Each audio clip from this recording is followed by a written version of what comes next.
সমস্ত ভক্তবৃন্দ শ্রী চরণে প্রণাম, গুরুদেব এবং সর্বোপরি ছিল প্রভুপাদের চরণে প্রণাম নিবেদন করে কৃপা আশীর্বাদ প্রার্থনা করি। তো আজকের আমাদের ভাগবতম প্রথম স্কন্ধের 4র্থ অধ্যায় আলোচনা। তো আজ আমরা 20 নম্বর শ্লোক পড়ে আমরা শ্রবণ করব। তো আমরা একটু আগে লিঙ্ক করে নিই। তো শৌনক আদি ঋষিদের প্রশ্ন ছিল, অনেক প্রশ্ন, তার মধ্যে মূলত এইখানে 3টি বিভাগ ছিল প্রশ্নের। ব্যাসদেব সম্পর্কে, আর ছিল সুখদেব গোস্বামী সম্পর্কে, আর পরীক্ষিত মহারাজের সম্পর্কে। তো ব্যাসদেব কেন ভাগবতম লিখলেন, কখন লিখেছিলেন, এবং ভাগবতম লিখতে কে বা অনুপ্রাণিত করেছিলেন, তো সেই সমস্ত প্রশ্ন ব্যাসদেব সম্পর্কে করলেন।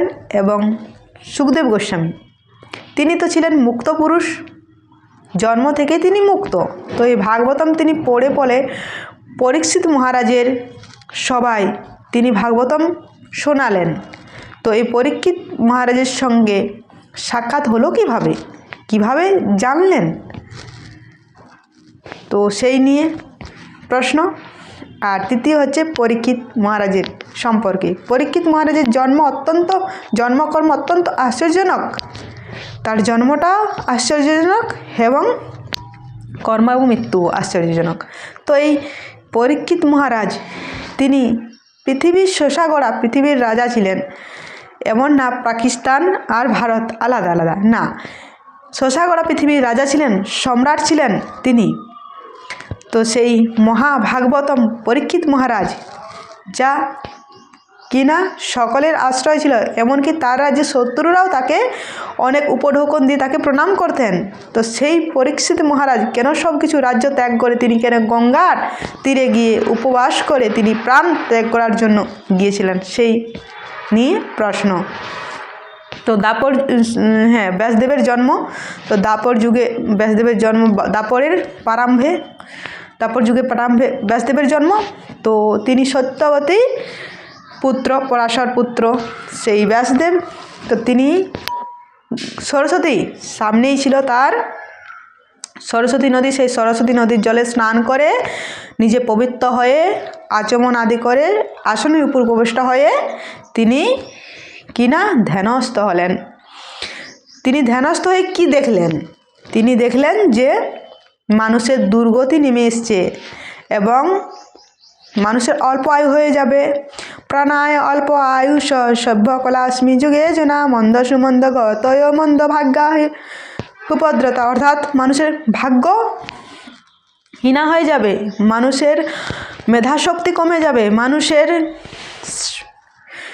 স্মরণ শক্তি খুব কম হয়ে যাবে এবং অল্প আয়ু হবে। তো এই সমস্ত কিছু দেখে তিনি কিনা, এবং ধর্ম বিপর্যয় হয়ে যাবে কলিযুগে। তো সেই সমস্ত কিছু দেখে তিনি হিতের জন্য তিনি কি করলেন না, বেদ রচনা করলেন, বেদ। তো সেই হিতের জন্য তিনি বেদ রচনা করলেন। তো সেই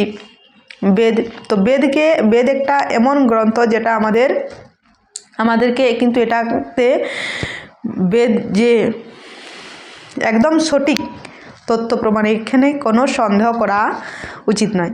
কিছু কিছু জিনিস হয়তো আমাদের আশ্চর্যজনক মিলতে অসুবিধা, কিন্তু আমরা দেখলে সেটা কিন্তু একদম সঠিক। যেমন বেদে বলা হয়েছে যে, যেমন এমনিতে সমস্ত ইয়ের বিষটা সেটা কিন্তু অপবিত্র, কিন্তু গাভীর যে মল সেটা কিন্তু পবিত্র, সেটা বেদে বলা হয়েছে। এবং এটা একবার কলকাতায় একজন বৈজ্ঞানিক তিনি পরীক্ষা করেছেন, পরীক্ষা করে ল্যাবরেটরিতে পরীক্ষা করে তিনি দেখেছেন সেটাতে কিন্তু অনেক আছে, অ্যান্টিসেপটিক আছে, কিন্তু অনেক কিন্তু এই গাভীর মল কিন্তু আর সমস্ত কিছু মল সেটা কিন্তু অপবিত্র, কিন্তু গাভীর মল পবিত্র। তো আবার যেমন শঙ্খ যেমন অন্যান্য সমস্ত কিছুর হাড় অপবিত্র, শঙ্খ কিন্তু পবিত্র। আর শঙ্খ পবিত্র শুধু না, শঙ্খের যে ধ্বনি, এই ধ্বনি যতদূর পর্যন্ত যাবে পবিত্র। এমনকি আমরা দেখো ভগবানের হাতেও শঙ্খ আছে না, পঞ্চজন্য হৃষিকেশ দেবদত্ত ধনঞ্জয়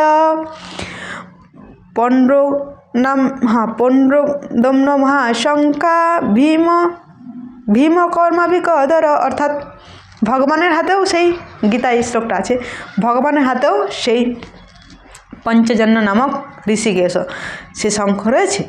তো শঙ্খ হচ্ছে অত্যন্ত পবিত্র, আর শঙ্খের ধ্বনি আমরা দেখতাম আগে সকাল, এই যে সকাল মানে ব্রহ্ম মুহূর্ত কিংবা সন্ধ্যার সময় এগুলো পবিত্র জিনিস, শঙ্খ উলুধ্বনি করে বাড়ি ইয়ে করতে হয়।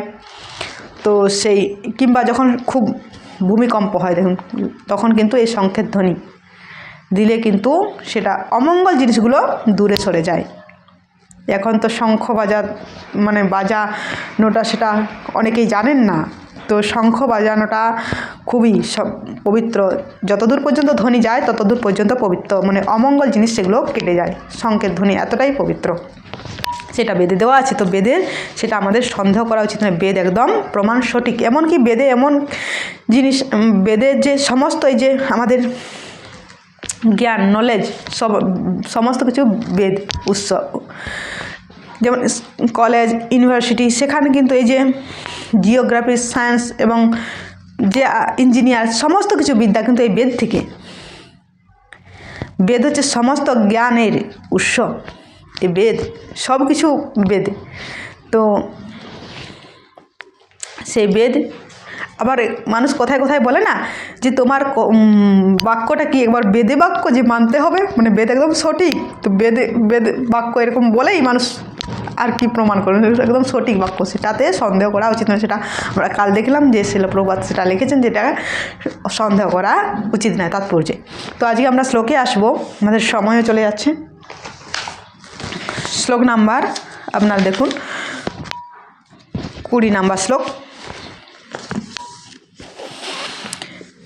ঋগ্যজুঃসাম অথর্ব আখ্যা বেদা চত্বার উদ্ধিতা ইতিহাস পুরাণম চ পঞ্চম বেদ স উচ্যতে।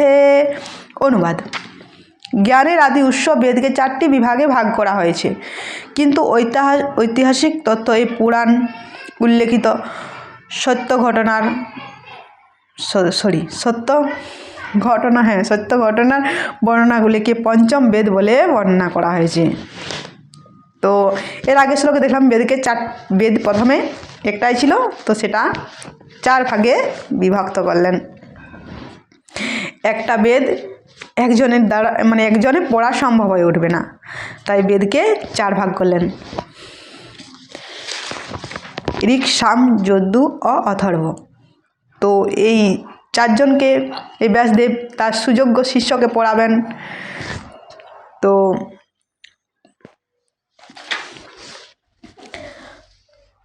এখানে বলছেন 4টি ভাগে ভাগ করলেন সে বেদকে। তো তাই বেদ এখানে বেশি প্রভুপাদ তাৎপর্য দেননি, তো আমিও সেরকম আর ব্যাখ্যা আসছি না। তো আমরা কাল আসবো আলোচনায় 21 নম্বর শ্লোকে। তো আজ এই পর্যন্ত থাকবো। তো এই বেদকে 4 ভাগে বিভক্ত করলো, সেই বেদের যে সার বস্তু সেটা হচ্ছে ভাগবতম। তো আমরা দেখবো, আবার আলোচনায় আসবো। তো আজ এই পর্যন্তই, পরবর্তী আলোচনা পরের শ্লোকে নিয়ে আসবো। এই বেদে সমস্ত কিছু আছে, কর্মকাণ্ড জ্ঞান মানে সমস্ত কিছু এই বেদ সমস্ত কিছুর উৎস। তো আজ এই পর্যন্ত 8 মিনিট হয়ে গেল, পরবর্তী আলোচনা পরের শ্লোকে নিয়ে আসবো। হরে কৃষ্ণ।